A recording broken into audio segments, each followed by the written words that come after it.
For as long as I remember, sociopaths have always been portrayed as deceptive, scheming, and manipulative in pop culture. And there's a very good reason for this.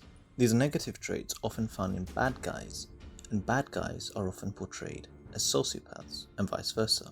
Especially those that rely on deception and manipulation to blend in and trick people into thinking they're harmless or quote-unquote normal. And some view their persona or day job as a little more than a long protracted performance, as a cover for their true identity, just to throw off the scent of their undercover and sometimes criminal activity.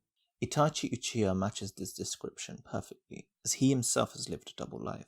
The author portrays Itachi as a kind and honest young man, despite the fact he's displayed deceptive and manipulative traits from a very young age. 12 years prior to the start of the show, a mysterious nine-tailed fox attacks the village. The village elders immediately suspected the Uchiha clan were behind the attack because they possessed the Sharingan, an ocular technique that allowed them to control and manipulate the fox. Without as much as a trial or even an investigation, the Uchiha was swiftly uprooted from their homes and ushered into a secluded corner of the village and put under close surveillance. In response, the Uchiha, fearing further persecution, plotted a coup against the village leadership. They began inserting clan members within the Konoha command structure to spy on the village elders, and among these spies was Itachi. Itachi was placed in the Anbu, a special ops division that was under the direct command of the Hokage. But unfortunately for the Uchiha, Itachi had other ideas. Instead of spying on the village for the clan, he decided to spy on the clan for the village. He hadn't quite abandoned the clan, as he was operating as a double agent. He served as a conduit between the two camps, but only one camp, the village, knew about it.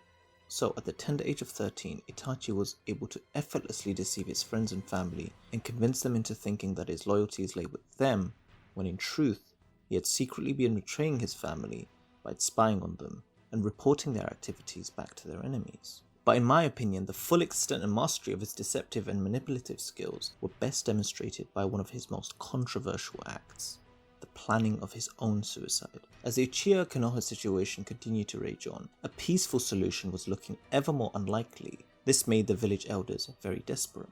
And one night, one of the Konoha elders, Danzo Shimura, approached Itachi. Danzo argued that peace was no longer on the table, and that the only way to end this dispute was by eradicating the Uchiha, a job he planned to assign to Itachi.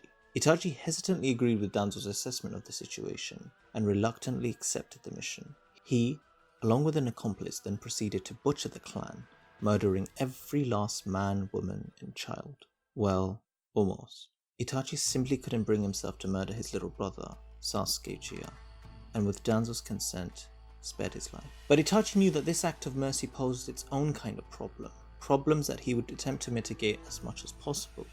Itachi knew that if Sasuke was spared, he'd effectively be one of the last surviving Uchiha, and as long as that was the case, he'd be posing a threat to the village leadership, especially to Danzo. Also, there was the risk that if Sasuke discovered the truth, the fact that the village ordered his brother to murder his clan, he'd try to seek revenge. This made Sasuke a ticking time bomb in the eyes of the village elders. To prevent any of this from happening, Itachi took it upon himself to ensure that Sasuke turned out exactly as he wanted him to as a Konoha loyalist. Itachi believed that the only way to save Sasuke's life was by turning him into a hero, someone who could escape the cynicism of the elders and be celebrated. But in order to turn Sasuke into a hero, Itachi felt that he first had to become a villain.